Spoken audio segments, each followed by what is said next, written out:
والمرسلين وعلى آله أجمعين أما بعد.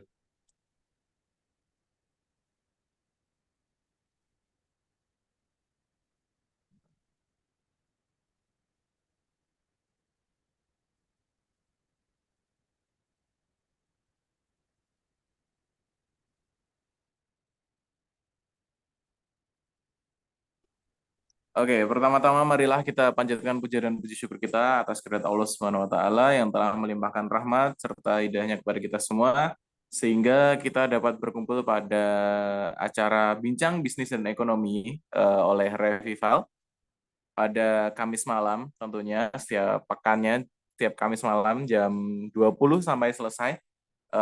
Tak lupa juga salawat serta salam kita aturkan kepada Nabi Agung junjungan kita Nabi Muhammad Sallallahu Alaihi Wasallam yang kelak kita nantikan syafaatnya di yaumul akhir.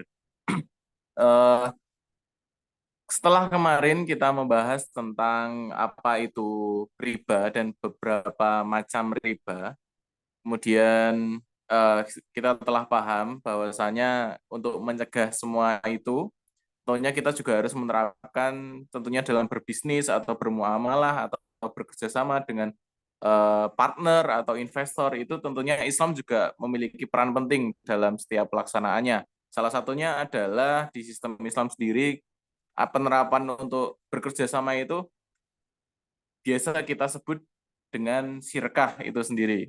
Nah, untuk apa itu sirkah sebenarnya saya juga masih belajar dan ingin belajar dengan Ustadz Ida tentang syirkah itu seperti apa karena memang begitu banyak macamnya dan begitu banyak juga hukum-hukum yang harus kita pelajari. Makanya sebelum kita memulai bisnis kita, sebelum kita itu start bisnis kita dan jangan sampai nanti eh, setelah kita menggunakan apa ya, bukan dengan cara Islam, nanti takutnya pasti adalah salah satu yang terzolimi gitu. Kemarin juga sebelum acara ini juga beberapa ada temenku yang dia itu berbisnis dengan investor tapi tidak menerapkan syirkah. Nah, yang dia rasakan sebagai pelaksana adalah dia tuh merasa terzolimi gitu loh, merasa apa yang dia lakukan itu tidak sesuai dengan apa yang dia dapatkan gitu loh. Nah, berbeda mungkin ketika kita menerapkan syirkah gitu dan alhamdulillah setelah memikirkan beberapa hal, terus kemudian beliaunya langsung eh, apa ya, langsung berbenah gitu, kemudian meninggalkan bisnisnya dengan investor yang tidak menggunakan sirkah ini, dan sekarang alhamdulillah sudah beralih ke sistem yang menggunakan sirkah. Nah, semoga nanti juga bisa menjadi pelajaran untuk kita semua, dan tentunya terus belajar, jangan sampai tidak belajar gitu. Oke, Assalamualaikum Ustadz Ida, alhamdulillah juga sudah masuk di meeting kita pada malam hari ini. Waalaikumsalam warahmatullahi wabarakatuh. Alhamdulillah. Gimana kabarnya, Tat? Alhamdulillah sehat Mas ya. Dingin. Di Jogja dingin nggak, Tat? Ya sama hujan ini. Hujan Mm, juga. Iya, ini. Ya Ini mudah-mudahan juga hujannya tadi hujannya agak berkah. ini gara-gara hujan juga. Tapi bukan gara-gara wifi, gara-gara hujan. Tapi hujan bikin berkah gitu. Memang yang terkendala wifi-nya, bukan gara-gara itunya. Oke, tadi sudah saya spoiler Tat, bagaimana Mm, sirkah itu dan memang saya juga belum terlalu ngelotok tentang sirkah, makanya mm. saya langsung lempar aja ke Ustadz Ida, monggo untuk dijelaskan kepada teman-teman kalau misalnya ada materi atau sedikit penyampaiannya, waktu dan tempat saya persilahkan untuk Ustadz Ida, monggo. Ya. Baik, Bismillahirrahmanirrahim. Assalamualaikum warahmatullahi wabarakatuh. Alhamdulillah, alhamdulillahilladzi arsala rasulahu bil huda wa dinil haq liyudhhirahu ala dini kulli walau karihal musyrikun. Asyhadu an la ilaha illallah wahdahu la syarikalah wa asyhadu anna Muhammadan abduhu wa rasuluh la nabiyya wa la rasula ba'dah. Allahumma shalli wa sallim wa barik ala Muhammadin wa ala alihi wa sahbihi asma'in amma ba'd. Jujur hadirat Allah Subhanahu wa taala, atas limpahan rahmat dan karunia-Nya kita bisa berkumpul dalam forum bincang bisnis dan ekonomi pada kesempatan kali ini. Salam dan salam tak lupa kita aturkan juga pada junjungan kita Nabi Muhammad SAW beserta keluarga, sahabat dan para pengikutnya.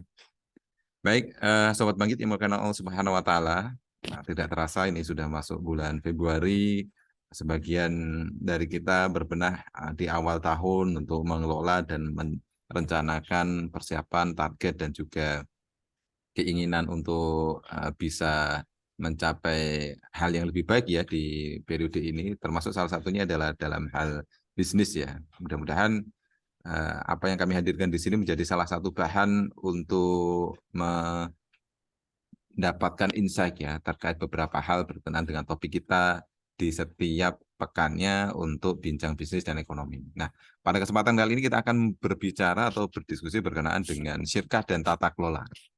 Nah, kalau insight-nya tadi ada sirkahnya gitu ya, atau apa itu sirkah, tetapi untuk menekankan, nah, saya akan lebih membahas atau lebih mengaitkan antara sirkah itu dengan tata kelola.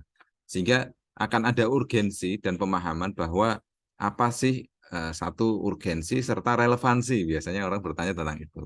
Bicara sirkah itu bicara konsep jadul lah ya. Oh ini hukum Islam itu hukum zaman onta lah gitu kan, atau hukum kadrun gitu lah, atau hukum apa ya zaman kolot gitu kok masih mau dipakai. Sekarang perusahaan-perusahaan kayak di gambar flyernya udah berdiri di atas bangunan-bangunan megah dan akumulasi modalnya juga luar biasa ya, nggak mungkin dikelola dengan model sirkah gitu ya. Nah, ini hal-hal yang penting untuk kita memahami relevansinya sehingga tidak latah ya ketika kita melihat atau memahami bahwa ya semua permasalahan akan selesai dengan Islam gitu. Atau semua permasalahan kembali lagi ke Islam dan lalu seringkali yang bertanya adalah apa urgensi dan relevansinya gitu. Apakah ada arti pentingnya dan ada relevannya dengan kondisi kita saat ini. Nah, ini yang penting, framework ini penting untuk membangun kesadaran dan pengetahuan.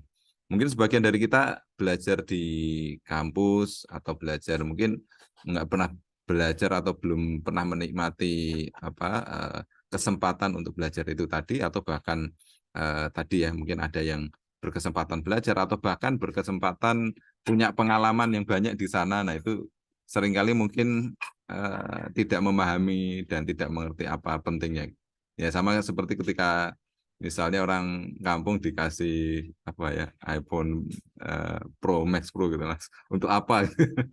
Ya bagi mereka nggak ada relevannya, mungkin dipakai untuk ganjel pintu atau untuk apa namanya untuk mengurangi tikus atau apa, mungkin mungkin penting bagi mereka. Tetapi ketika ada konteks dan hal yang akan kita sorot sebagai salah satu konteks tual dalam hal pembelajaran kita atau diskusi kita pada kesempatan hal ini, mudah-mudahan ini menjadi framework yang memberikan pemahaman atau kesan yang tepat gitu ya, sehingga tidak ada kesan bahwa oh ini kita belajar sesuatu zaman dulu hukum Islam yang lama, terus kemudian kita hidup di dalam modernitas, di era kemajuan, di era teknologi, di semua serba digital gitu, masih pakai hukum-hukum yang lama.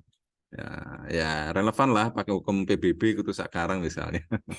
Nah, hal-hal kayak gitu kita akan coba bahas. Nah, pertama berkenaan dengan topik ini kita akan kaitkan antara sitka dan tata kelola. Ini penting. Nah, ini merupakan salah satu hal yang penting juga untuk kita memahami di mana relevansi serta urgensinya serta bagaimana konteks nanti kita akan membahas. Nah, tentu saja ini ada konteksnya ya. Dalam hal Islam atau dalam cakupan nanti kita akan bahas secara bertahap bahwa salah satu bagian penting dalam ekonomi adalah juga bisnis. Nah, penting untuk difahami dua kaitan itu ya. Kalau orang ekonom mengatakan ya bahwa apa bisnis itu adalah bagian dari eh, apa namanya ekonomi itu sendiri. Kalau orang ekonomi mengatakan ada aspek mikro dan ada aspek makronya. Nah, aspek makro itu biasanya meliputi hal-hal yang sifatnya general atau kumulatif atau agregat. Nah, kita bicara tentang GDP, bicara tentang rakyat yang miskin, bicara tentang pengangguran, bicara tentang inflasi. Ini adalah topik-topik yang sifatnya makro. Tetapi ketika bicara tentang bagaimana bisnis di sektor properti misalnya ya, atau bisnis di sektor pariwisata di masa pandemi dan pasca pandemi atau di era endemik, nah maka yang kita bahas adalah bisnisnya. Nah, ini aspek mikronya. Nah, memang ada kaitan antara mikro dan makro. Ya, secara umum agregat itu bicara total, bicara kumulasi, bicara keseluruhan, sehingga yang dibicarakan tentu bagian-bagian itu yang digabung. Tapi ya perspektifnya tentu beda ya. Kalau makro dari top down ya, dari hal yang besar gitu. Oh, pertumbuhan kita 5,2% untuk periode ini, pertumbuhan apa di tahun ekonomi kita di negara kita tahun sebelumnya, tahun lalu. Wah, ini luar biasa. Cuman ini tidak berarti semua bagian atau semua bidang atau semua sektor itu tumbuh segitu. Mungkin ada yang tumbuhnya cuma 2%, atau ada yang memang lagi kenceng-kencengnya, atau malah justru ada yang mengalami penurunan. Nah itu, tetapi secara average atau di total agregatnya perekonomian kita tahun lalu tumbuh 5,3%. Nah, kita coba mengupas dalam aspek bisnis atau mikronya. Nah, kita kalau bisa lihat bisnis awalnya yang belum mengenal capital market atau pasar modal masih menggunakan pola-pola yang sifatnya partnership. Nah, partnership ini apa sih? Nah, ini mungkin padanan kata atau istilah yang bisa difahami dari apa kongsi, atau nanti kita juga bicara tentang syirkah. Nah, syirkah itu salah satu bentuk partnership atau kongsi antara satu pihak dengan pihak yang lain. Nah, partnership ini semakin berkembang seiring dengan perjalanan capital market atau pasar modal. Di mana perkembangannya? Ya dalam aspek pemenuhan kapital atau kumulasi dari modal itu.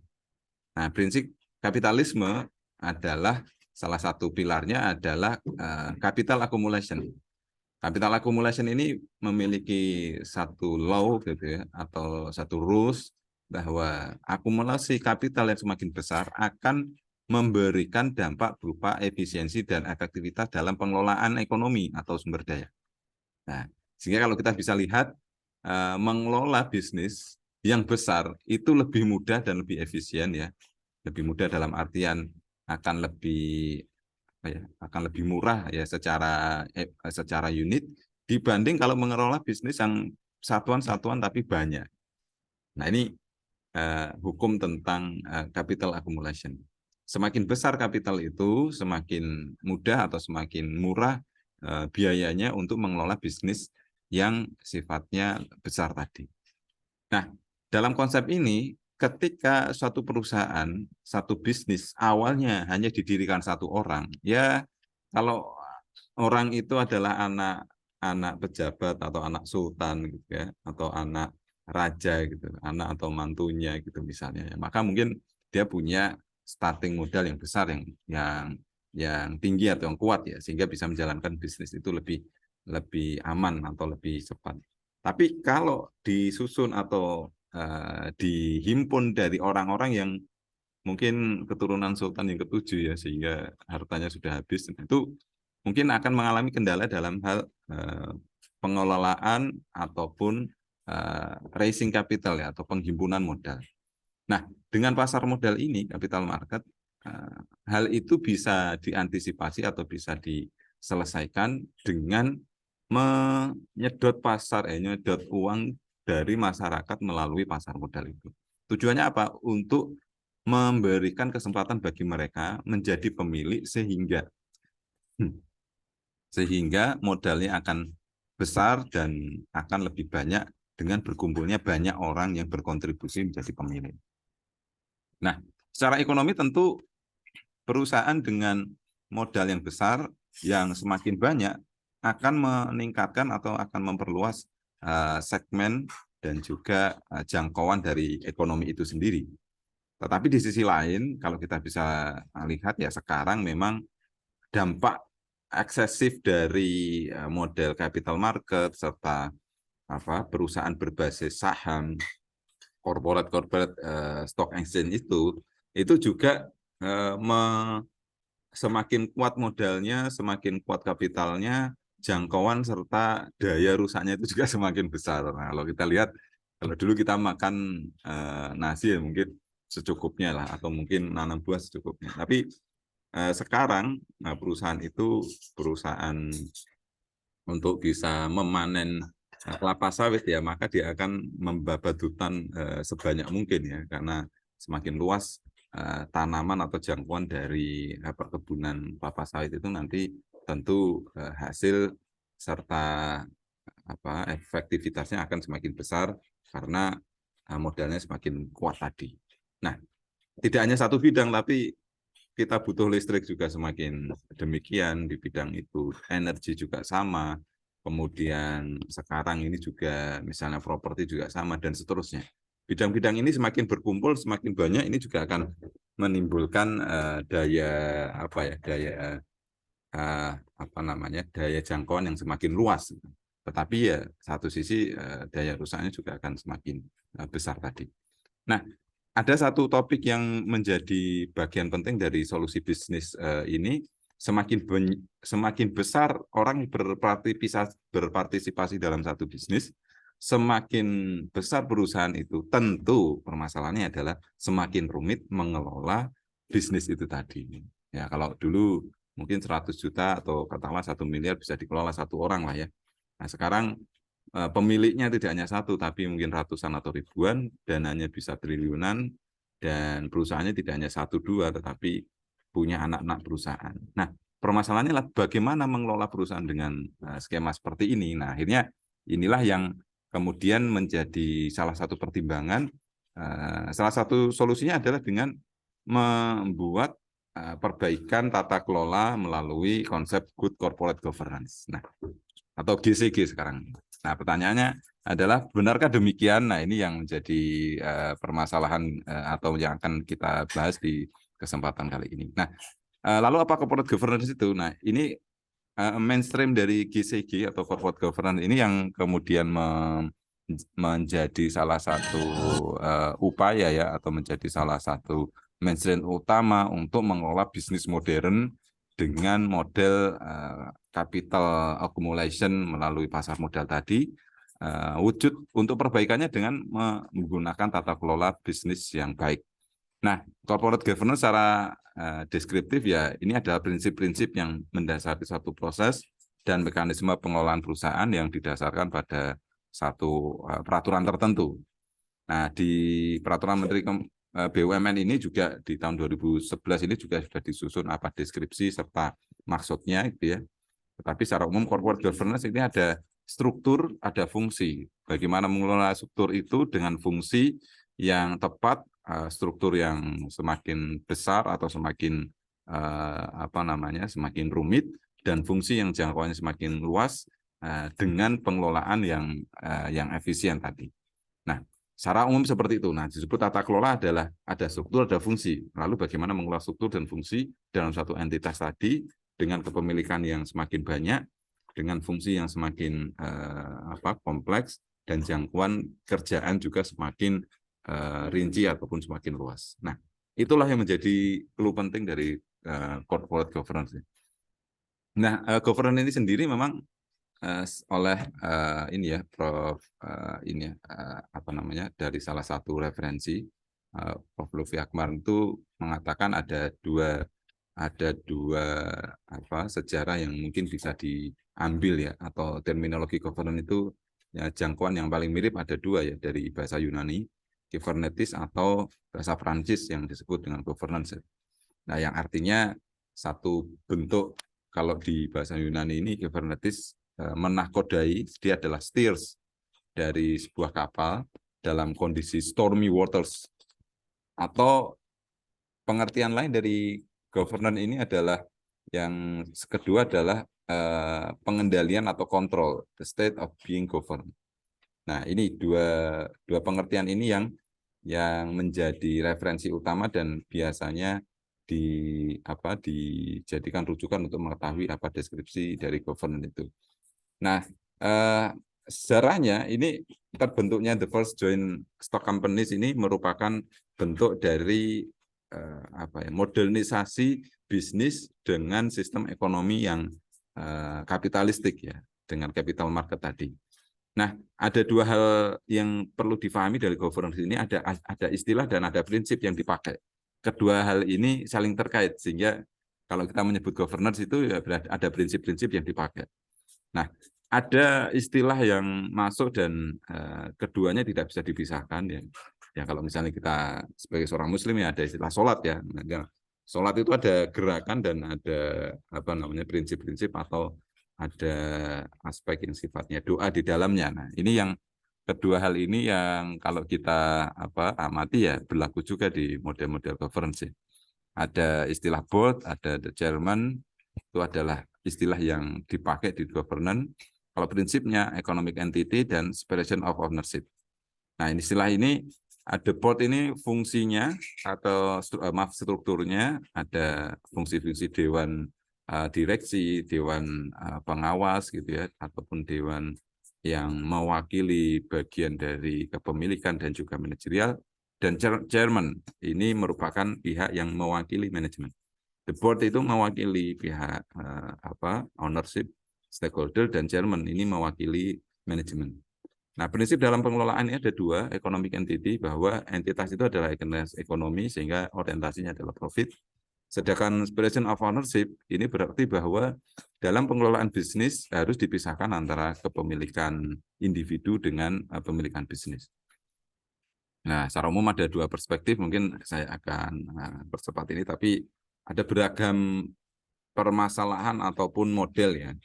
Nah, karena pemiliknya semakin banyak, modal yang dikelola semakin besar, struktur perusahaannya semakin kompleks, maka akan ada framework untuk tata kelola.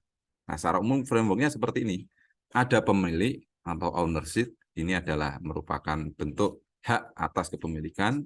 Ada board tadi, board of directors, ini berkenaan dengan strategi tertentu, ada staff dan ada pekerja di sana. Fungsi top down itu adalah delegation, sedangkan bottom up ini accountability yang harus ada. Nah, di dalam model seperti ini, pada prinsipnya ada dua pihak tadi ya, pemilik dengan manajemen atau pelaksana. Nah, ini yang perlu kita garis bawahi. Bahwa dalam struktur yang kompleks akan ada sebutannya asimetri informasi atau informasi yang tidak terungkap sepenuhnya, pemahaman manajemen terhadap kondisi real bisnis dengan pemilik ataupun wakil dari pemilik yang merupakan ya ownership ya atau ini ya pemilik atau yang memiliki kepentingan penuh atas perusahaan itu. Nah, ada perbedaan ini yang menimbulkan orientasi nanti konflik kepentingan, konflik of interest.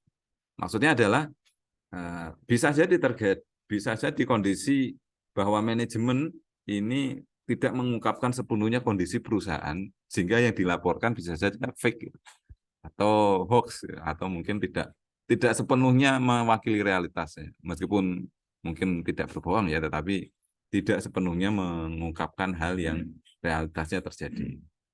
Nah, di sisi lain ownership ataupun shareholder atau pemegang saham ya pengennya ya punya bisnis itu ya untung, sehingga ketika bisnisnya untung dia akan dapat bagi hasil berupa dividen. Nah, ada konflik kepentingan di sana yang kemudian menjadi permasalahan pokok yang mulai abad 19-20 dari model-model perusahaan modern itu menjadi concern dari para pengamat bidang-bidang ekonomi dan juga bisnis ya. Apa itu? Bahwa pemilik harapannya ingin memaksimalisasi keuntungan sehingga dia akan memperoleh keuntungan yang nanti akan masuk ke dalam kepemilikannya. Di sisi lain, manajer memiliki konflik berupa kepentingannya adalah tidak penting perusahaan itu mau untung berapapun ataupun suatu saat nanti bangkrut, tetapi yang penting adalah gaji dia, insentif bagi dia besar. Nah, ini yang seringkali menjadi permasalahan. Itulah yang sebetulnya concern dari tata kelola itu. Ada model-model yang dikembangkan untuk mengembangkan bagaimana sih tahapan-tahapan untuk mengelola perusahaan yang semakin kompleks. Ya, pada intinya umumnya ada owners, ada board of director tadi. Jadi ada board itu mewakili ini ya, mewakili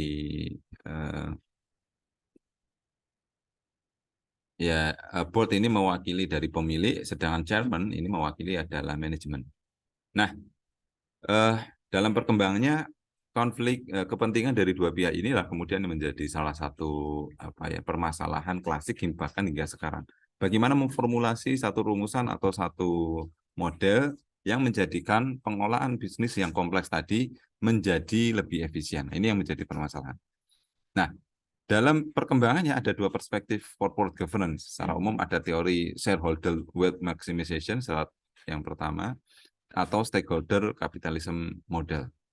Yang pertama atau shareholder wealth maximization atau SWM, ini perusahaan mendorong maksimalisasi pengembalian ke pemegang saham sebagai yang diukur dari kumulasi modal dan dividen atas tingkat risiko tertentu atau meminimalisasi risiko. Nah, intinya shareholder wealth maximization itu adalah tugas manajemen atau direksi.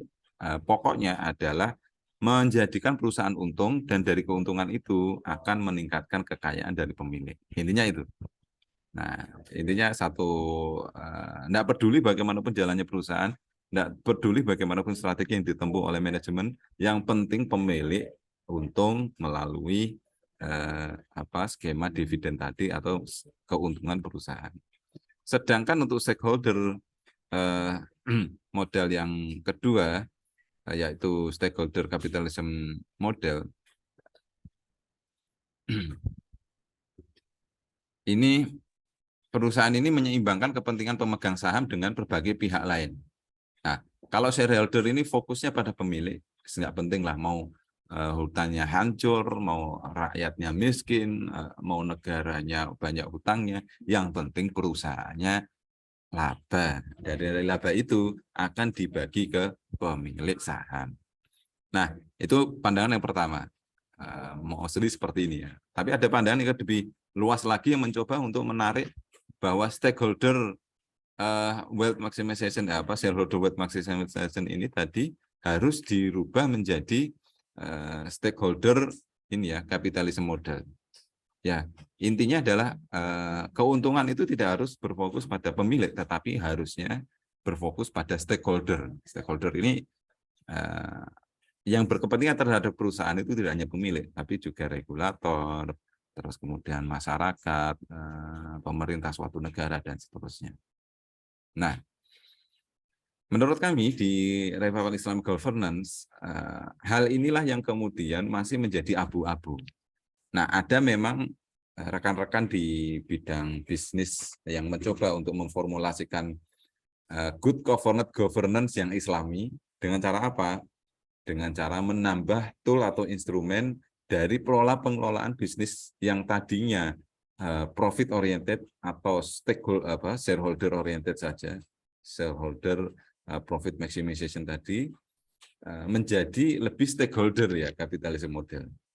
Karena mereka berpandangan bahwa dalam Islam tidak boleh memperkaya diri sendiri atau bahkan dengan kekayaan itu terus kemudian merusak banyak pihak atau bahkan merusak alam, merusak negara atau bahkan merusak lingkungan dan seterusnya, nggak boleh. Kemudian mereka akhirnya menyusun satu konsep tata kelola governance itu dengan memunculkan satu poin yang disebut dengan Board of Syariah Compliance salah satunya. Nah, di lembaga-lembaga keuangan syariah mereka ada instrumen Dewan Pengawas Syariah atau DPS yang menjadi instrumen yang memastikan bahwa pengelolaan perusahaan tidak hanya sekedar berorientasi profit tapi juga ada kepatuhan syariah.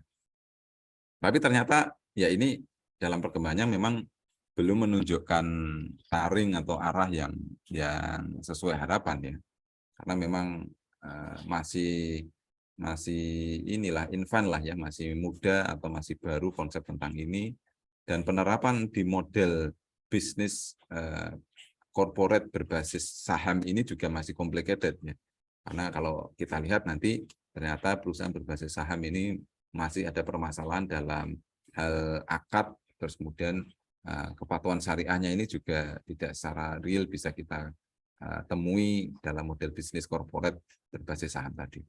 Nah, oleh karenanya di Revival Islamic Governance ini kami mengamati fenomena ini, perubahan permasalahan yang dihadapi di bisnis modern yang semakin kompleks ini tidak hanya mengelola kepentingan antara stakeholder ataupun shareholder atau owner atau foundernya itu dengan manajer. Permasalahan bukan pada situ, tetapi sebetulnya lebih pada tata kelola perusahaannya dan juga syariah compliance. Sehingga di kami, pengelolaan satu bisnis itu tidak hanya berorientasi profit, meskipun Islam membolehkan itu ya, tetapi dalam perolehan profit itu juga harus comply dengan syariah. Gitu. Nah, inilah yang kemudian kami sebut sebagai deskripsi dari Revival Islamic Governance atau RIG. Nah, konsep ini memadukan antara syariah compliance dengan governance. Nah, governance-nya itu bukan berarti bahwa akan ada struktur pemilik sendiri dan struktur manajer sendiri.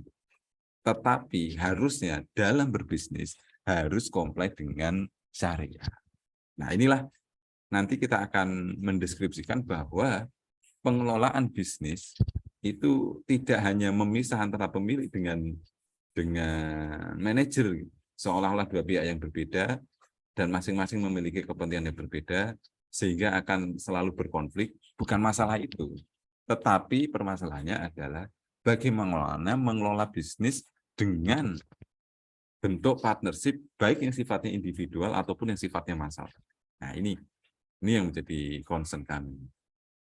Nah, dalam Islam, insya Allah bisnis ini juga merupakan bagian dari muamalah yang ada aturannya dan ada ketentuan dalam Islam. Tentu saja Islam memiliki concern atas hal itu, dan kalau kita lihat dalam salah satu hadis riwayat Ahmad misalnya, sebaik-baik pekerjaan adalah pekerjaan seorang pria dengan tangannya dan setiap jual beli yang mabrur. Nah, pengusaha ini juga bagian penting dari satu perekonomian, sehingga jangan sampai dalam sektor mikro ini, tata kelola perusahaan, kita malah justru mengadopsi sistem kapitalisme dalam bentuk model bisnis corporate based on stockholders atau shareholders dengan capital accumulation di model capital market yang ada. Nah, konflik interest inilah yang kemudian kita harus sinkronkan dengan bentuk pasar dan perekonomian yang ada. Nah, Islam mengatur aspek mikro dan makro perekonomian. Mikro ini mencakup bentuk dan mekanisme pasar tadi, termasuk bisnis. Dan ada juga yang mencakup makro. Nanti next time kita akan bahas aspek makronya. Dan di mikro sendiri ini adalah satu little part lah, bagian kecil dari pembahasan aspek mikro yang akan kita bahas dalam bentuk tata kelola ini. Nah, perekonomian Islam ini dibangun pada aset fisik dan bukan aset keuangan. Nah, dalam entitas Islam ini memberikan regulasi atau panduan bahwa ada bentuk institusi dan ada konsep yang merupakan aturan, guidance, rules dari satu entitas tadi. Nah, bentuk ini diatur dalam mekanisme sirkah. Nah, ini kita masuk pada ada makna ataupun positioning sirkah itu. Nah, aspek sistem dan mekanisme bisnis Islam ini merujuk pada fikih muamalah. Sistem ekonomi dijalankan di level makro, sedangkan mekanisme bisnis dapat dijalankan di level mikro. Jadi frameworknya bisa dapat ya mudah-mudahan ya. Ekonomi ini adalah aspek global, aspek agregat, terus kemudian dalam ekonomi salah satu aspek penting adalah pengelolaan bisnis. Nah, bisnis model kapitalisme dengan menggunakan corporate berbasis saham atau perusahaan terbuka yang listing itu tidak sepenuhnya sesuai dengan syariat dalam hal kepemilikan dan juga menjalankan bisnisnya. Tetapi di sisi lain ada aspek-aspek yang bisa kita pilih mana yang kira-kira kompleks dengan syariat dan mana yang kita bisa manfaatkan untuk motor atau akselerator dari bisnis. Nah, dalam Islam pengelolaan bisnis ini dalam unsur institusi inilah yang diatur dalam bentuk syirkah tadi atau persekutuan bisnis. Nah, ternyata dalam Islam misalnya syirkah itu tidak hanya membagi antara pemilik dengan pengelola saja. Ternyata ada bentuk-bentuk yang lain yang membedakan atau yang diadopsi oleh Islam sehingga ada fleksibilitas hubungan antara pemilik modal dengan pekerja atau hubungan pemilik modal dengan manajer. Karena tidak hanya pemilik modal invest kemudian dia lepas tangan, tapi bisa juga ada bentuk-bentuk investor itu juga sekaligus pengelola. Nah, kita akan bahas lebih detail. Nah, sehingga mudah-mudahan dapat konteks dan relevansinya ya.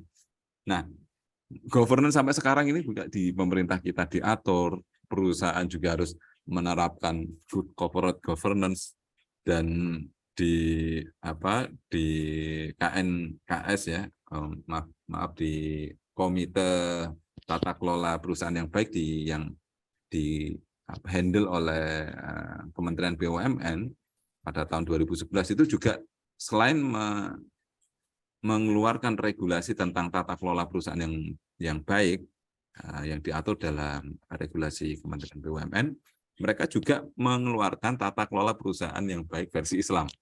Nah, tapi tadi ternyata versi itu hanya memberikan tambahan berupa ada dewan semacam dewan pengawas syariah atau dewan yang memastikan boardnya itu ada pembagiannya tidak hanya sekedar mewakili ownernya, tetapi boardnya itu juga ada mekanisme atau bagian yang mengawasi patuan syariah.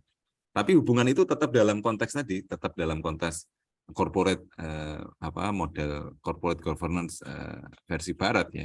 Ada pemilik dan ada manajer. Hubungannya cuma itu aja dan akan ada konflik interest di sana.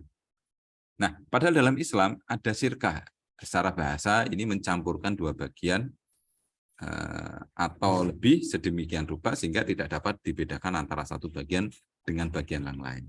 Bahasa seperti itu. Tetapi secara syariah, An-Nabhani ini menjelaskan syirkah adalah akad antara dua pihak atau lebih yang bersepakat untuk melakukan suatu usaha dengan tujuan memperoleh keuntungan. Nah, perkembangan model governance yang kalau kita mau lihat itu ya seperti yang bisa melekat dalam pemahaman kita, misalnya di Indonesia itu ya VOC itu. Nah, VOC itu sebetulnya salah satu perkembangan kapitalisasi, akumulasi kapital, dan akselerasi jangkauan dari satu perusahaan yang bisa mengontrol suatu negara atau bahkan menjajah negara lain. Kalau kita bisa lihat ya, itu tidak beda dengan era modern saat ini ya. Ada suatu perusahaan menguasai tambang emas, satu perusahaan menguasai tambang nikel, mungkin satu atau beberapa perusahaan oligarki menguasai pasar-pasar ini ya, kelapa sawit atau CPO. Dan tidak hanya itu, hampir semua lah. Dan itu sebetulnya corporate yang diadopsi dari model-model sebelum kemerdekaan. Kalau VOC itu juga modelnya juga sama, dia tata kelola tadi. Pemilik dari VOC itu adalah para kapital atau kongsi yang memiliki modal, dan dengan kekuatan modal itulah terus kemudian mereka bisa menjajah Indonesia. Nah, kalau di pelajaran sejarah kadang ada yang menyitir Belanda itu nggak lama kok, pemerintah Belanda itu nggak lama menjajah kita, yang lebih lama itu adalah perusahaan Belandanya, VOC-nya itu justru. Nah, justru pemerintah Belanda baru awal-awal era 90-an, 90-an ya, 1900-an lah sekian yang baru masuk itu ketika VOC-nya sudah mulai tumbang karena kegagalan ini ya, berkompetisi di pasar Eropa. Kemudian pemerintah Belanda kemudian baru masuk di sana untuk mengambil alih. Nah, ini kembali lagi ke sana bahwa syirkah tadi atau governance. Nah, hukum syirkah ini adalah mubah atau jaiz, dan salah satunya dari hadis Allah Subhanahu wa taala telah berfirman, aku adalah pihak ketiga dari dua pihak yang bersyirkah selama salah satunya tidak mengkhianati yang lain. Kalau salah satunya berkhianat, aku keluar dari keduanya. Nah, kita masuk pada ketentuan rukun dan akad dari syarat dan rukun dari syirkah. Syarat sah syirkah ini ada dua, ada objek akadnya berupa tasyaruf atau model yang di ini ya, yang ditasarufkan atau saling dikelola atau yang saling dipindahkan ya atau dimanfaatkan bersama. Dan yang kedua adalah objek akadnya dapat diwakilkan. Kalau yang objek akadnya berupa tasaruf, ini aktivitas pengelolaan harta dengan melakukan akad-akad, syarat sahnya ya, Dan yang kedua adalah objek akadnya dapat diwakilkan agar keuntungan syirkah menjadi hak bersama di antara para syarik. Nah, rukun syirkah ini ada 3, ada akad, ijab kabul, dua pihak yang berakad, akidani, dan objek akad tadi, mahalul akdi. Nah, pihak berakad harus memiliki kecapapan atau ahliyah dalam melakukan tasyaruf atau pengelolaan harta. Hanya harus dilihat, kalau dia tidak cakap mengelola harta, ya ini tidak memenuhi rukun akad tadi. Nah, objek akad ini mencakup pekerjaan dan atau modal. Nah itu ya, ada 3 rukun yang harus dipahami. Akad itu, kemudian pihak yang berakad, akidani ada 2 pihak atau lebih, dan objek akad tadi. Objeknya apa? Mahalul akdi. Nah, secara teknis ada beberapa jenis akad yang bisa kita identifikasi. Nah, ini ada akad pertama, ada beberapa jenis syirkah yang bisa kita identifikasi. Ada syirkah inan, syirkah abdan, mudorobah, wujud, dan muwafaqah. Nah, dalam hal ini, syirkah ini, syirkah amlak atau kepemilikan ini, dan syirkah akad ini, secara umum terbagi merupakan 2 jenis kategori syirkah, syirkah amlak atas kepemilikan suatu benda, dan syirkah akad. Kalau syirkah akad ini berdasarkan akadnya. Kalau syirkah amlak ini kepemilikan atas suatu harta. Sedangkan untuk pembahasan yang kita deskripsikan ini adalah di syirkah akadnya. Nah, yang pertama syirkah inan. Nah, baik, syirkah inan ini adalah syirkah di antara 2 pihak atau lebih yang masing-masing pihak ini memberi kontribusi kerja amal dan modal. Ini ada proyek bisnis syariah ya, ada 2 belah pihak atau lebih, ada pengelola dan pemodal, pengelola dan pemodal. Masing-masing berkontribusi modal dan masing-masing berkontribusi kerja. Kemudian yang kedua adalah syirkah abdan atau bisa disebut dengan syirkah amal. Syirkah ini merupakan syirkah antara 2 pihak atau lebih yang masing-masing hanya memberikan kontribusi kerja amal tanpa ada modal, masing-masing pengelola. Nah, biasanya amalnya ini disadalkan atas skill, experience, atau kualifikasi kompetensi tertentu, sehingga praktis tidak membutuhkan modal untuk menjalankannya. Nah, biasanya ada syirkah di antara profesional, itu bisa saja terjadi. Yang ketiga adalah syirkah mudhorobah atau disebut juga dengan kirot. Ini adalah syirkah antara 2 pihak atau lebih dengan ketentuan satu pihak memberikan kontribusi kerja berupa amal, sedangkan pihak lain memberi kontribusi modal berupa mal. Nah, satu pemodal dan satu pengelola. Yang selanjutnya adalah syirkah wujuh. Nah, ini disebut dengan syirkah al-zimam, yakni syirkah yang didasarkan atas kedudukan, ketokohan atau keahlian atau wujuh seseorang di masyarakat. Sehingga di sana ada pemodal satu pihak ini ya di bagian kiri kalau di gambar ini. Kemudian ada pihak lain, ada pengelola satu dan pengelola kedua. Nah, salah satu pengelola ini memiliki ketokohan, kedudukan, dan keahlian tertentu. Sehingga dia memberikan kontribusi terhadap bisnis tadi dalam bentuk kedudukan, ketokohan, ataupun keahlian tadi. Nah, sedangkan syirkah yang kelima adalah syirkah muwafaqah, adalah syirkah antara 2 pihak atau lebih yang menggabungkan skema syirkah-syirkah sebelumnya. Nah, ini sehingga secara umum modelnya seperti itu, tapi kemudian teknisnya bagaimana? Nah, kalau kita bandingkan antara governance yang ada dalam skema bisnis klasik ataupun tradisional atau konvensional secara umum, mereka hanya memahami model yang seperti mirip seperti sekarang ya, ada mudhorobah gini ya, ada pemodal, ada pengelola. Nah, pemodal ngasih dana, dia nggak tahu bagaimana bisnisnya, ya sudah tak kasih dana aja. Hanya yang penting saya harus dimaksimalkan keuntungannya. Nah, seolah-olah yang model seperti ini, bisnis yang sekarang berkembang. Nah, hanya saja kalau di model kapitalisme, pemodal dengan instrumen ekonomi dan keuangan yang berkembang melalui pasar keuangan, pemodal ini bisa dimaksimalkan dengan menghimpun banyak peserta yang berkontribusi terhadap modal tadi melalui skema pasar keuangan. Nah, sehingga akselerasi bisnis dalam bentuk permodalan bisa dicapai secara optimal karena mereka seperti mesin penyedot gitu ya, menyedot dana dari masyarakat untuk dimanfaatkan oleh pengelola. Nah, hal-hal yang berkenaan dengan kumulasi modal yang lebih banyak bisa dicapai melalui mekanisme pasar keuangan. Nah, dalam Islam ternyata tidak hanya itu, dan hubungannya tidak harus berkonflik ya, kepentingannya tidak harus saling berbeda. Pengelola pengelola itu hanya bertujuan untuk mendapatkan insentif karena kinerja. Biasanya pengelola atau manajer atau direksi dia akan digaji atau dibayar berdasarkan seberapa banyak keuntungan yang dia peroleh atau misalnya omsetnya, dan dari sana dia akan memperoleh insentif-insentif atau meroleh kompensasi yang lebih besar karena mampu memberikan keuntungan bagi perusahaan.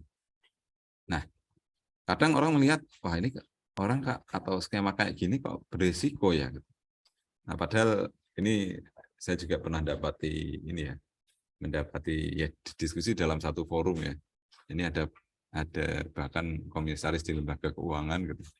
Kemudian berkomentar dalam skema akad ini kamu dorong bahwa Pak ini kok sangat riskan ya. Kenapa Pak? Ya karena kalau kita pemodal dan pengelola ini tidak kita ketahui bagaimana kinerjanya dan bagaimana mekanisme yang digunakan ya, kita bisa berisiko modal kita tergerus atau bahkan modal itu dibawa lari. Bagaimana hubungan antara pemodal dan pengelola? Nah, ini ada prinsip yang digunakan pada seluruh model sirkah itu, yakni berkenaan dengan proporsi kerugian dan pembagian untung. Menurut Ali bin Abi Thalib ini berkata, kerugian ini didasarkan atas besarnya modal, sedangkan keuntungan ini didasarkan atas kesepakatan para pihak. Artinya misalnya dalam akad mudharabah misalnya, nah kalau rugi pemodal yang akan menanggung kerugian. Tapi kalau untung, nah keuntungan ini harus kita bagi bersama berdasarkan kesepakatan. Nah, kalau skema ini kan bisa saja pengelola memanfaatkan dana itu memperoleh keuntungan, mendapatkan fasilitas, kadang juga mendapat gaji juga gitu, di beberapa model yang sekarang berkembang. Sedangkan di sisi lain pemodal dia nggak tahu apa-apa bagaimana pengelolaannya bisnis itu. Di sisi lain resikonya kalau rugi dia yang nanggung. Kok ya ada model bisnis kayak gini Pak? Ya saya balik sampaikan ya. Nah, model bisnis Bapak itu ya kayak gitu juga di lembaga keuangan saya ini ya. Misalnya di lembaga misalnya Bank Syariah lah.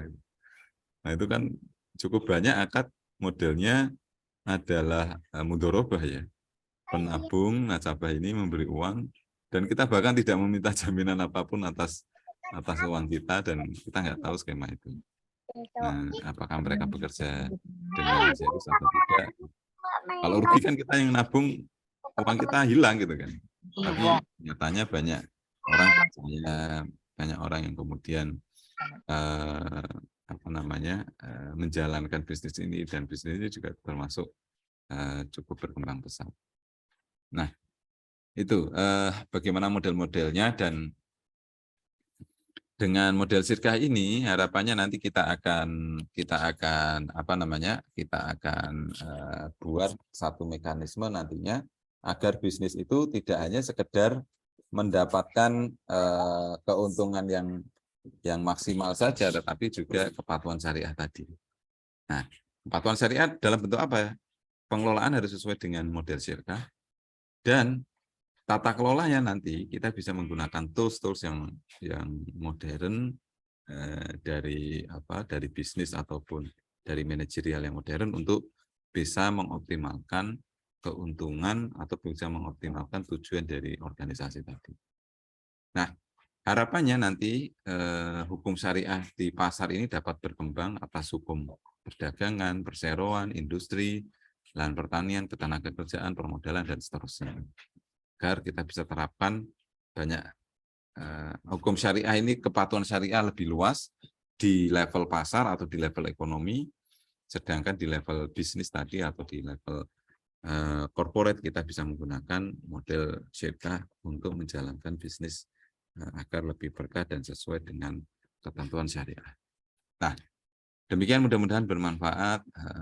Semoga review ini memberi insight dan harapannya ya tentu corporate governance itu tidak hanya sekedar mengelola bisnis model konvensional ya, tetapi harusnya berorientasi pada syariah.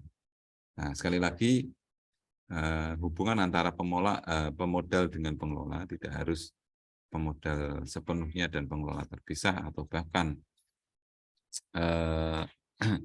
atau bahkan ini ya ada konflik kepentingan di sana, tetapi dalam Islam ada beragam jenis syirkah yang bisa kita manfaatkan dan sesuai dengan ketentuan syariah tentu saja. Demikian mudah-mudahan bermanfaat. Wassalamualaikum warahmatullahi wabarakatuh. Waalaikumsalam warahmatullahi wabarakatuh. Masya Allah. Dari tadi sudah diterangkan ya. Sebelum masuk ke apa itu syirkah juga tadi dijelaskan tentang bagaimana sekarang teknologi itu tentunya mempengaruhi dari beberapa hukum juga tentang bagaimana kita itu bekerja sama gitu. Tentunya dalam sisi teknologi juga ternyata memang dari sekarang ini belum terlalu luas gitu loh. Bagaimana Islam itu masuk ke situ gitu loh. Dan kemudian dari Revival sendiri juga sudah membuat yaitu Revival Islamic Governance gitu ya, Mas. Ya, tadi ya. Jadi dari sirkah itu kemudian ke tata kelola dan dari tata kelola itu menjadi bagaimana yang berjalan di situ itu menjadi penerapan-penerapan itu tidak jauh dari yang memang seharusnya memang harus hukum-hukum Islam itu sendiri. Oke, kalau misalnya ada pertanyaan dari teman-teman, monggo dipersilahkan, kita berikan waktu cukup lumayan. Tapi sambil menunggu pertanyaan dari teman-teman yang ada di sini, ini kebanyakan kan kita di Jogja ya, tentunya ada tentunya di kampung-kampung juga banyak sekali beberapa hal yang mungkin orang-orang sendiri itu belum paham betul tentang syirkah itu sendiri gitu. Nah, dari permasalahan itu muncul di mana ada beberapa kepemilikan, misalkan katakanlah kepemilikan sawah gitu. Nah, di beberapa orang itu mereka tuh sudah bisa mengelola gitu. Nah, kemudian dari orang-orang ini dia pengen mendapatkan keuntungan gitu dari lahan yang mereka miliki, tapi mereka tidak bisa mengelola itu. Nah, kebanyakan di kampung-kampung itu yang terjadi adalah ya udah ini lahan dikelola, kemudian nanti untuk hasilnya dibagi hasil, misal katakanlah dari 100%, nanti si pemilik lahan dapat 30 atau 40 gitu. Nah, dari sisi Islam sendiri memandang seperti apa? Apakah kerjasama itu boleh diperbolehkan dalam Islam, termasuk dalam syirkah itu sendiri atau berbeda hal gitu? Monggo bisa dijelaskan, Tat. Kebanyakan di kampung soalnya seperti itu. Ya, pada prinsipnya ini ya, Islam ini bisa digunakan untuk mengelola banyak hal, terutama syirkah ini. Hanya saja memang dalam hal tertentu, terutama misalnya di pertanian ini ada ketentuan-ketentuan yang harus kita perhatikan ya. Misalnya Islam juga melarang sewa lahan untuk pertanian, itu sehingga jangan sampai ya ini ya dalam hal pengelolaan lahan terus kemudian disewakan untuk pertanian terus kemudian tidak diketahui hukumnya. Nah, kalau pada prinsipnya pengelolaan lahan dengan model pertanian ini juga kita harus perhatikan di mana posisi serta ini ya, posisi masing-masing pihak, kemudian kontribusi di setiap pihak itu. Nah, kalau teknisnya memang ada beberapa ini ya, saya sedikit lupa berkenaan dengan pertanian yang dilarang. Nah, kalau nggak salah memang satu penyewaan lahan tadi untuk tujuan pertanian atau untuk tujuan ditanami gitu ya, disewakan lahannya. Yang kedua adalah dalam hal pengelolaan lahan itu tadi. Nah, prinsipnya dalam Islam itu lahan jangan sampai dikelola oleh satu pihak terus kemudian mencederai ini ya pihak lain dalam hal pembagian keuntungan. Kalau keuntungan secara umum di sistem syirkah kan tadi disampaikan bahwa pembagian ini berdasarkan kesepakatan, sedangkan kerugian didasarkan pada ini ya, pada pemodal gitu ya. Ya. Mohon maaf sebentar Mas, ini baterai mau drop, tak dulu sebentar.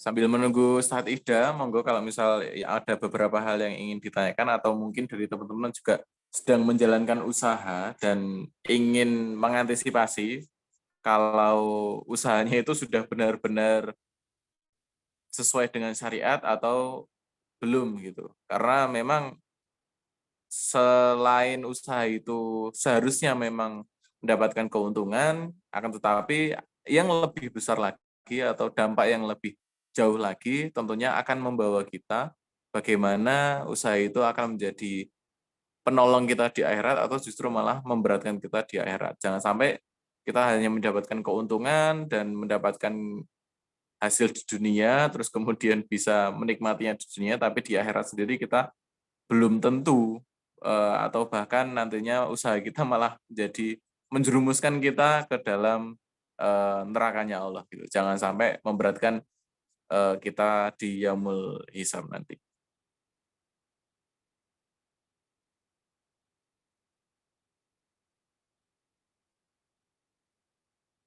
Dan kemudian tadi juga dijelaskan tentang revival Islamic Governance sendiri, di mana revival ini juga membuat sebuah produk atau sebuah sistem yang di mana sistem itu membantu para investor atau para manajer atau pengelola itu dapat bertemu dan kemudian mereka dapat bersirkah, kemudian mereka dapat menjalankan bisnis yang mereka ingin terapkan atau ingin mereka kerjakan itu tentunya dengan jalan-jalan yang sesuai syariat gitu. Tentunya dengan pendampingan-pendampingan yang sesuai dengan syariat. Kalau misal penasaran atau memang belum tahu jelas gitu, bisa langsung di-follow dari sosial media kita, Revival Islamic Governance untuk Instagram, dan kemudian di YouTube kita juga ada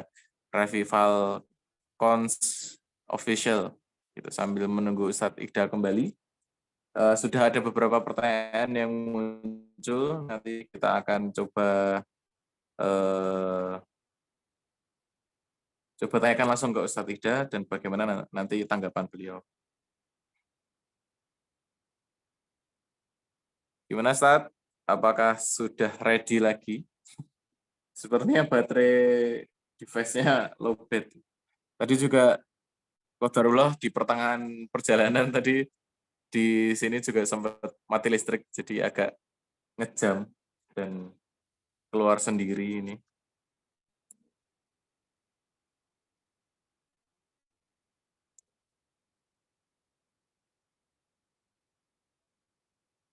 Sambil menunggu Ustadz Iqda, nggih. Kalau misalnya ada yang mau ditanyakan lagi, boleh ditanyakan terkait tentang syirkah. Dan tadi juga dijelaskan beberapa macam dari syirkah itu sendiri. Ada sirkah mudorabah, sirkah mudorabah dan beberapa yang lain.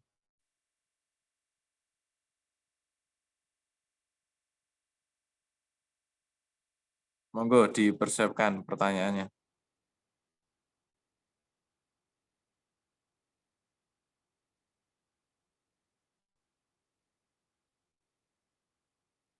Ya, ada sirkah al-mudorabah, al-wujuh, al-abdan, al-muwafadoh.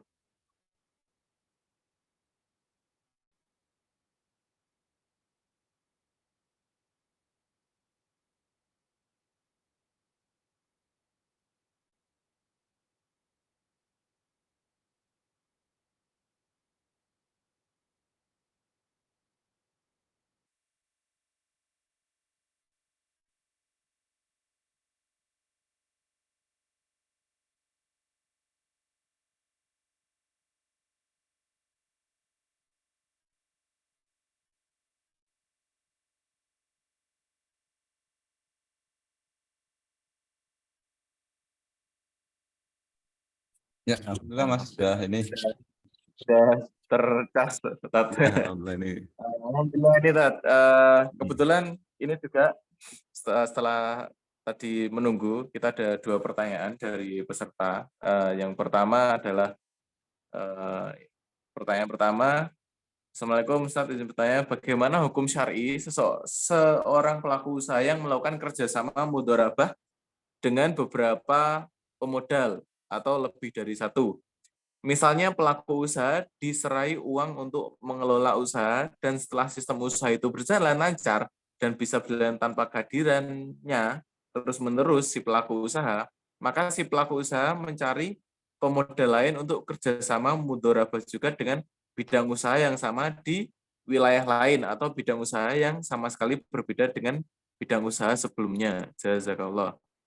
Jadi intinya sudah berakad gitu melakukan syirkah mudharabah, kerja mudharabah, terus kemudian setelah autopilot gitu, bisnis yang pertama ini, sirkah yang pertama ini sudah autopilot, sudah berjalan, terus kemudian si orang ini melakukan sirkah lagi dengan orang lain gitu, dengan sirkah yang sama gitu, dengan bisnis yang sama juga gitu. Nah, apakah diperbolehkan gitu, Tat? Seperti itu, Tat? Ya, kalau itu adalah 2 entitas yang berbeda meskipun mungkin bisnis sektornya sama atau core bisnisnya sama, saya kira tidak masalah ya.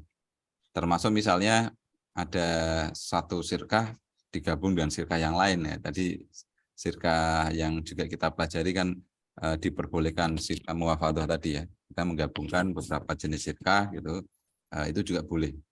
Nah, yang penting sebetulnya concern dalam sirkah ini tadi ya, rukun-rukun dan syarat-syaratnya bahwa ada pihak yang berakad, terus kemudian ada objek akadnya, dan ada tasyaruf tadi. Nah, kesepakatan atas pengelolaan ini juga harus clear. Nah, dalam hal apa tadi ini ya, dalam hal pembagian keuntungan ini berdasarkan kesepakatan masing-masing pihak yang bersirkah, sedangkan jika ada kerugian yang menanggung adalah berdasarkan modalnya. Nah, ini prinsip-prinsip itu, tapi memang menjadi tantangan itu adalah sebetulnya lebih sederhana ya dengan model daripada governance yang ada sekarang.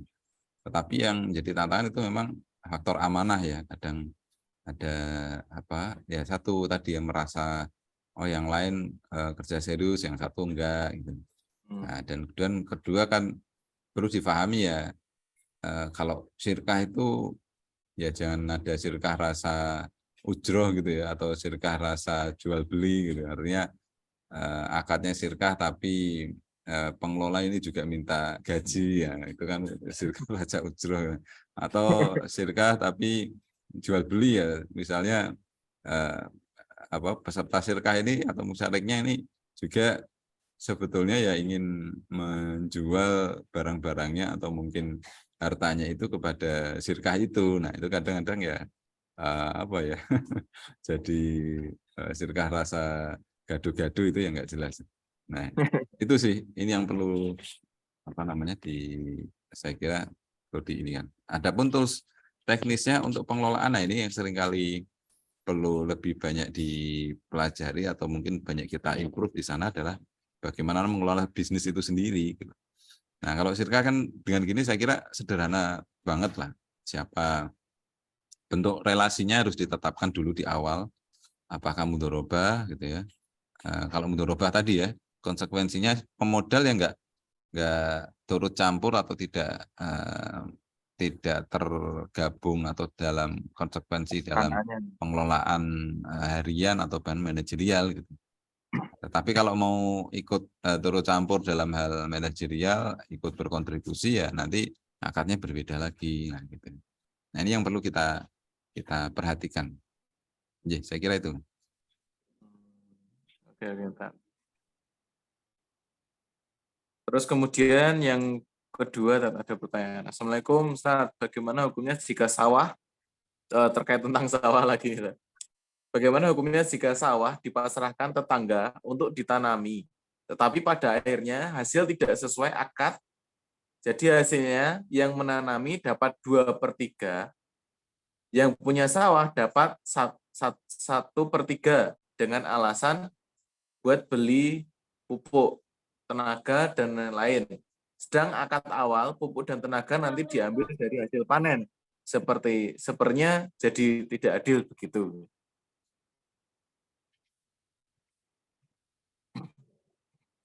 Oke, ya.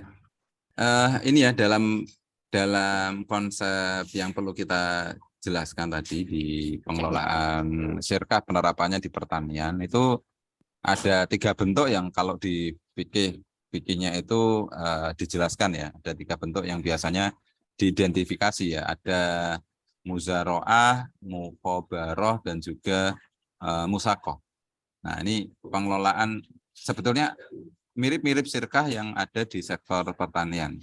Tapi yang perlu difahami hukum dalam pengelolaan di sektor pertanian itu adalah larangan menyewakan lahan. Menyewakan ini berartinya bahwa jangan sampai dalam tanda kutip kedok atau skema sirkah itu seolah-olah ya tadi pemilik tanah atau pemilik lahan ini memanfaatkan sirkah atau seolah-olah menyewakan untuk kepentingan dia sendiri pada sirkah tadi. Nah, kalau yang muzaroah ini ada 2 pihak. Pihak pertama ini adalah pihak yang mengerjakan pertanian, sedangkan pihak kedua ini ada pihak yang kontribusinya dalam lahan, bibit, dan biaya pengerjaan tanaman. Hasil pertanian ini kemudian dibagi 1/2, 1/3 sesuai dengan kesepakatan. Nah, terus kemudian kalau bedanya dengan yang tadi muzaroah ya, kalau kemudian ada juga yang mukhobaroh ini ada 2 pihak, ada pihak yang mengerjakan lahan pertanian tadi ya, sama ada yang mengerjakan atau tenaganya, terus kemudian dia juga menanggung biaya bibit dan pengerjaan, sedangkan pihak kedua hanya berkontribusi lahan saja. Nah, itu mukhobaroh. Kemudian yang ketiga adalah musakoh, ini adalah pengelolaan di bidang pertanian juga, di mana pihak pertama merawat dan menyirami pohonan, sedangkan pihak kedua adalah pihak yang memiliki lahan beserta pohonnya. Nah, yang pertama dan kedua ini ada sebetulnya ternyata ada larangan ya, dengan model tadi ya, ada tenaga, terus kemudian pengelola tadi ya, terus kemudian ada pihak yang memiliki lahan, dan ada yang berkontribusi operasional. Nah ini kalau dalam penelusuran beberapa analisis ya ekonomi Islam itu, larangan itu dikarenakan pihak sirkah ini tidak didasarkan pada tenaga saja. Artinya gini, kalau yang sirkah yang musakoh itu kan sudah ada pohonnya, sudah ada pohon itu tentu di lahannya tadi, dan kemudian ada pihak yang kedua, pihak lain yang bersihkan untuk mengelolanya, dia kan punya tenaganya. Nah itu kan, punya tenaganya, sehingga apa namanya, di skema itu di musakoh tadi ini dibolehkan karena satu pihak mengelola lahan itu dengan tenaga dan di pihak yang lain ada pemilik dan yang punya apa namanya tanaman itu sudah ada. Nah, tapi kalau yang musakoh dan maaf, yang muzaroah dan mukhobaroh itu biasanya kondisinya tanamannya belum ada dan kemudian bisa jadi yang satu surun tenaga skemanya ya, satu tenaga sendiri terus kemudian pemilik lahan punya lahan dan juga menanam memberikan operasional itu. Yang membedakan antara muzaroah dan mukhobarah di situ. Kalau yang muzaroah itu dia pemilik lahan itu dia tidak ini ya, tidak atau mukhobarah ya. Yang mukhobarah itu pemilik lahannya hanya modal lahan. Hanya modal lahan terus kemudian pihak kedua ini menanami dengan operasional dan tenaganya. Nah, ini kan seolah-olah ya dia menyewakan lahan itu dan minta bagian dari bagi hasilnya. Nah, itu yang terindikasi dilarang itu karena dalam tanda kutip menyewakan lahan saja gitu. Dia hanya punya modal lahan saja dan di bidang pertanian. Nah, itu yang dalam identifikasi ya, kalau nggak salah Ustaz Sondro dan juga Ustaz Siddiq juga menyampaikan larangannya itu karena ada ternyata clue yang bisa ditarik itu adalah di bidang pertanian itu ternyata kepemilikan atau pengelolaan lahan ya secara umum. Ya, dalam Islam itu bukan siapa yang memiliki lahan seluas-luasnya ya, tetapi bagaimana Islam bisa memberikan aturan bahwa lahan itu boleh dimiliki siapapun sepanjang dia bisa memanfaatkan atau memproduktivitaskan. Nah itu. Tapi kalau misalnya ditelantarkan terus ada orang yang mengelola itu ya maka Islam bahkan memberikan hak bagi yang baru datang terus kemudian mengelolanya. Sedangkan pihak yang awal meskipun punya sertifikat gitu ya, tapi nggak mampu mengelola, terus kemudian akhirnya lahan itu terlantar dan tidak dimanfaatkan. Nah, ini kalau ada orang yang baru datang terus kemudian bisa mengelola ya, kepemilikannya bisa berpindah karena pemanfaatannya tadi. Nah itu, jadi prinsipnya ini ya tadi ya. Jadi ada hukum-hukum yang berkenaan dengan muzaroah, mukhabarah, dan musakoh. Nah, dua yang pertama itu sebetulnya kayak model sirkah, tetapi yang ketika dilihat dari beberapa hadis yang melarang itu ternyata ya ada benang merahnya itu adalah bahwa pemilik lahan itu ya hanya berkontribusi terhadap lahan saja gitu, atau ini menjadi larangan atas masuk dalam kategori larangan atas penyewaan lahan untuk pertanian. Nah, prinsipnya seperti itu, Mas. Mudah-mudahan bisa menjawab ya. Nanti mungkin case-case-nya yang di kampung-kampungnya itu seperti itu nanti bisa diperbaiki.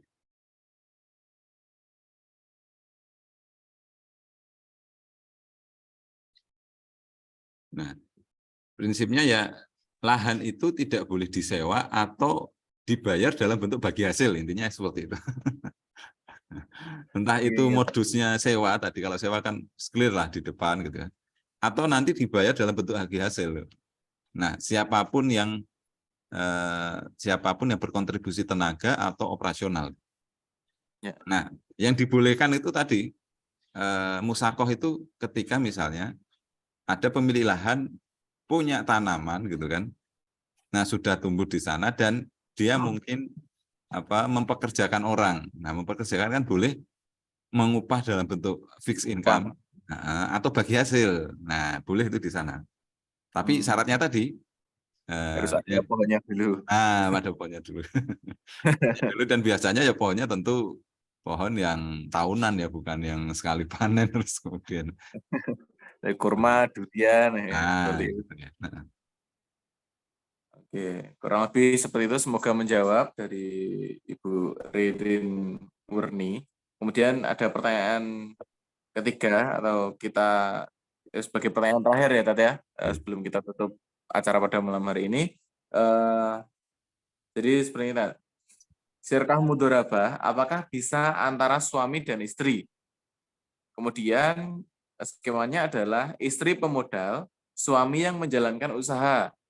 Nah, saat usaha rugi, harta habis, apakah suami bisa lepas tangan dengan alasan seperti tadi, kerugian adalah bagian dari resiko pemodal gitu. Jadi intinya ketika rugi ya wis aku gak ikut campur gitu. Sebenarnya aku menjalankan gitu. Atau nanti harus ada pembagian kerugian juga gitu. Dari pemodal rugi 100% gitu. Wah, ini complicated kalau urusan rumah tangga ini. Rumah tangga dibisniskan gitu.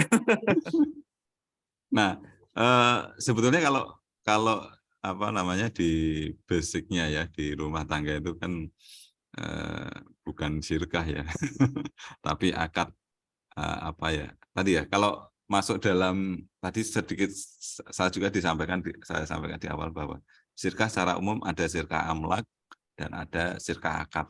Yang kita bahas ini adalah sirkah akad. Nah, kalau sirkah amlak ya sebetulnya suami dan istri itu bermitra lah, bermitra dalam rumah tangga. Jadi hubungannya memang bukan antara ajir dan mustajir atau antara musyarik gitu ya, tetapi merupakan hubungan suami istri. Ya karena hubungan suami istri ya diatur secara terpisah ya. Tapi kalau dalam hal ini ya bisa juga mereka ada sirka amlak di sana, ada kepemilikan harta di sana yang bersama. Nah, tapi kan hukum asalnya ini kalau rumah tangga itu berkait dengan hukum nikah ya. Akad nikah itu kan sendiri aturannya karena mau untung atau rugi ya suami harus nafkahi gitu kan. Nah, tapi ini hukum hukum dasarnya seperti itu. Artinya nanti tinggal misalnya suami atau istri itu kalau memang ingin berbisnis ya harus harus hati-hati atau harus jelas akadnya tadi. Oh, ini urusan bisnis atau urusan rumah tangga. Gitu. Ya sebetulnya dalam koridor itu harus dipisahkan tadi. Jangan sampai apa namanya ini terus tercampur antara urusan rumah tangga dengan urusan bisnis. Dan kalau kalau apa pandangan saya sih sebetulnya tidak masalah misalnya mereka punya bisnis atau punya punya kepentingan sirkah yang berbeda ya dalam hal ini loh ya dalam hal membedakan urusan rumah tangga dengan bisnis dan itu juga tidak masalah kan dan tidak harus disyaratkan atau dilarang bahwa yang tergabung itu harus bukan suami istri atau pihak yang berkepentingan atau enggak tetapi prinsip dalam kepemilikan sirkah akad tadi harus memenuhi prinsip dan rukun yang sudah ada. Nah, tapi kan kadang ya seberapa jauh pengelolaan keuangan serta memitigasi urusan-urusan campuran antara keluarga dan bisnis itulah yang harus apa ya, harus concern untuk dipahami. Nah, bisa jadi bisnisnya rugi terus kemudian bisnis rugi itu dikompensasi dengan urusan rumah tangga. Jadi jangan sampai. Tapi prinsipnya seperti itu tadi Mas. Jadi tapi harus dipahami hukum akad atau hukum nikah ini berbeda dengan hukum syirkah akad tadi. Secara umum ya nikah ada ketentuan syariat tersendiri, kewajiban suami memberi nafkah, kewajiban istri juga apa mengurus rumah tangga gitu kan. Terus bagaimana hak dan kewajiban masing-masing ini juga sudah di ini. Termasuk dalam hal amlak ataupun pengelolaan harta ya. Nanti akan ada harta suami, harta istri, harta bersama, atau mungkin ya harta yang milik anak. Nah itu yang semuanya juga perlu diketahui ya. Untuk urusan rumah tangga nanti kita ikut gabung di channel Rumah Syariah Institute aja. Oh, ini untuk bisnis. Lebih rinci lagi ya, Tata. Ya, insya Allah. Beberapa sesi kita sudah membahas tentang amlak itu dan sudah membahas tentang keuangan keluarga juga. Kalau mau dipisahkan ya monggo, tetapi harus detail ya, sehingga jangan sampai terjebak hubungan bisnis ya, untung rugi dari sana. Yang tadi apa taruhannya rumah tangga. Oke, Tat.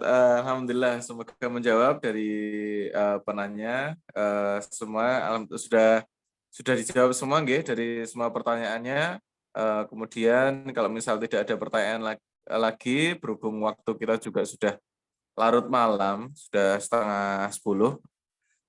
Mungkin cukup sekian bincang bisnis dan ekonomi Sharis pada malam hari ini.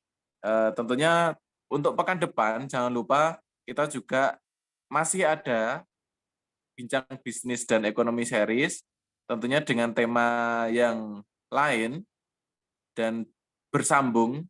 Yang dari pertemuan pertama adalah mengenali riba, kemudian pertemuan kedua ini tentunya bagaimana apa itu sirkah. Terus untuk pertemuan ke depan tema yang akan kita angkat adalah permodalan bisnis syariah gitu. Jadi jangan lupa untuk pantengin terus di sosial media kita di Instagram Revival Islamic Governance dan kemudian di Rumah Syariah Institute. Dan jangan lupa untuk masuk ke grup kita agar selalu update tentang informasi-informasi terbaru dari kita. Mungkin cukup sekian Ustadz. Terima kasih pada waktunya pada malam hari ini. Tentunya juga ilmu-ilmu yang bermanfaat dan semoga kita dapat mengambil dan menyerap semua ilmunya untuk kita terapkan di kehidupan kita sehari-hari agar tentunya dalam kehidupan dan dalam berbisnis kita mendapatkan ridho dari Allah Subhanahu wa taala. Terima kasih Ustaz Ihda. Saya sebagai host juga undur diri terlebih dahulu. Kalau misal ada perkataan yang salah atau misal ada yang kurang berkenan, mohon maaf sebesar-besarnya. Jangan lupa untuk bertemu di pertemuan selanjutnya. Sebelum kita tutup, kita sebaiknya membaca hamdalah bersama. Alhamdulillahirrahmanirrahim. Kemudian kita beristighfar. Astagfirullahaladzim. Dan kita sempurnakan dengan doa kafaratul majlis. Subhanallahumma rabbana wa bihamdika asyhadu an la ilaha illa anta astaghfiruka wa atubu ilaik.